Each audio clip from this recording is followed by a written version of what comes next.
नमस्कार. स्वराज आर्टमध्ये आपल्या सर्वांचं मनपूर्वक स्वागत. आज आपण बघूयात अतिशय चविष्ट, खूप पौष्टिक, खमंग अशी मायाळूच्या पानांच्या सुक्या भाजीची रेसिपी. भरपूर आयुर्वेदिक गुणधर्म असलेली ही मायाळूच्या पानांची भाजी आहे. ही एक रानभाजी आहे, सहसा विकत मिळत नाही. शेतातील बांधावर किंवा घराच्या कुंपणावर हा मायाळूचा वेल लावलेला असतो आणि त्यापासून विविध प्रकारच्या भाज्या मुठे बनवले जातात. आज आपण सुक्या भाजीची रेसिपी बघूया. मायाळूच्या पानांची सुकी भाजी बनवण्यासाठी आपल्याला लागणार आहे 1 ते 1.5 मूठ ही मायाळूची पानं. हे बघा, ही एक रानभाजी आहे, आरोग्यासाठी अतिशय उत्तम आहे. याआधी आपण याचा एक प्रकार बघितला आहे, आज दुसरा प्रकार म्हणजे सुकी भाजी बघूया. मायाळूची पानं स्वच्छ धुवून मी ही कोरडी करून घेतली. आता आपण ही बारीक चिरून घेऊया. हे बघा, पानं मी छान बारीक चिरून घेतली. फोडणीसाठी कढईमध्ये तेल गरम करायला ठेवलं आहे. तेल गरम झालं की त्यामध्ये थोडं जिरं घालूया. जिरं तडतळलं की 3 ते 4 लसूण पाकळ्या अशा बारीक चिरून घालायच्या आहे. चवीनुसार हिरवी मिरची घालूया. चिमूटभर हिंग, चिमूटभर हळद घालूया. एक मोठ्या आकाराचा कांदा,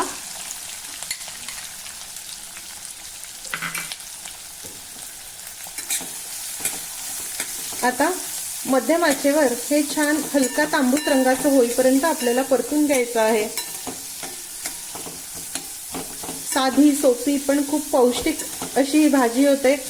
वरण भाताबरोबर तोंडी लावण्यासाठी, वरण पोळी बरोबर तोंडी लावण्यासाठी, खिचडी बरोबर तोंडी लावण्यासाठी किंवा वराडामध्ये तर ताकाच्या बेसनाबरोबर तोंडी लावण्यासाठी देखील ही भाजी बनवतात.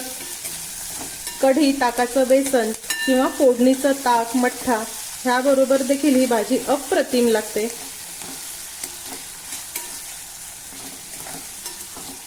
तुम्ही उन्हाळ्यात करणार असाल तर आंब्याच्या रसाबरोबर तोंडी लावायला देखील ही भाजी अप्रतिम लागते. कुठल्याही पद्धतीने करून बघा, खूप मस्त पौष्टिक अशी रेसिपी आहे. या मायाळूचे किंवा वावळिंगाच्या पानाचे अजून 2 ते 3 प्रकार बनवता येतात. याआधी मी तुम्हाला फुनके दाखवले आहे आणि उरलेले प्रकार देखील जेव्हा जेव्हा मला ही मायाळूची पानं मिळतील तेव्हा मी तुम्हाला आवर्जून दाखवण्याचा प्रयत्न करेन. हे बघा, कांदा, लसूण अगदी हलक्या तांबूस रंगावर परतून झाला. अगदी खूप लालसर देखील आपल्याला हा परतायचा नाही, असाच ठेवायचा आहे. आता यामध्ये ही चिरलेली मायाळूची पानं घालूया.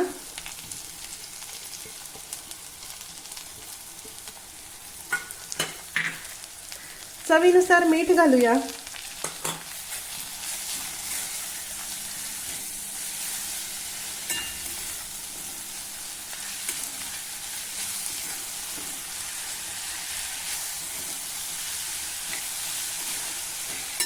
आता आपण हे छान परतून घेऊ.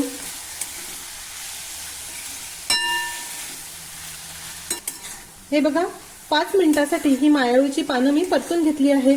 आता ही जरा मऊ झाली आहे आणि ओलसर देखील झाली आहे. आता यामध्ये सहज मावेल एवढं बेसन पीठ आपल्याला घालायचं आहे. अगदी खूप घालू नका. ह्याचा जेवढा ओलसरपणा आहे यात मावेल एवढंच पीठ घालू.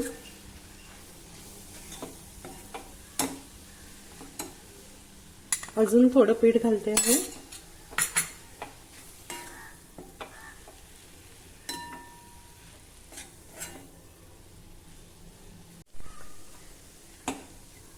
हे बघा, हे छान मिक्स झालं.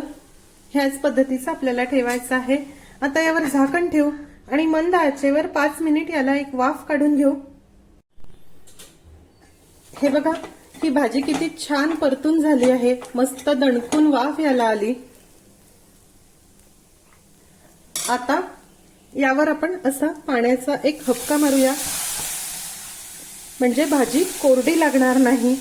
आणि लगेच झाकण ठेवू आणि अर्धा मिनिटासाठी फक्त आता याला छान वाफ काढून घेऊ. अर्धा मिनिटानंतर मी आता गॅस बंद केला आणि साधारण 10 मिनिटासाठी अशीच झाकून ही कढई आपल्याला ठेवायची आहे, म्हणजे आतमध्ये वाफ कोंडल्या जाईल आणि भाजी छान मऊ अशी होईल. 10 ते 15 मिनिटानंतर मी तुम्हाला ही भाजी दाखवते. आता मी गॅस बंद केला आहे. हे बघा, साधारण 10 मिनिटानंतर ह्या भाजीला किती छान दणकून वाफ आली आहे आणि भाजी खूप मऊ अशी झाली आहे. आता आपण ही काढून घेऊया. अतिशय खमंग, खूप चविष्ट आणि पौष्टिक अशी मायाळूच्या पानांची सुकी भाजी किंवा मायाळूच्या पानांची पीठ पेरून भाजी तयार आहे. ही तुम्ही वरण पोळी बरोबर, वरण भाताबरोबर, खिचडी बरोबर तोंडी लावण्यासाठी खाऊन बघा किंवा कढी बरोबर, ताकाच्या पिठल्याबरोबर खाऊन बघा. अप्रतिम लागते. मस्त अशी पारंपरिक रेसिपी आहे, नक्की करून बघा. आजची रेसिपी आपल्याला कशी वाटली हे मला जरूर कळवा. रेसिपी आवडल्यास रेसिपीला लाईक करायला व शेअर करायला विसरू नका. माझ्या चॅनलला देखील नक्की सबस्क्राईब करा. अशीच एक छानशी रेसिपी घेऊन भेटूया स्वराजच्या पुढच्या भागामध्ये. तोपर्यंत चवीने खा आणि निरोगी राहा.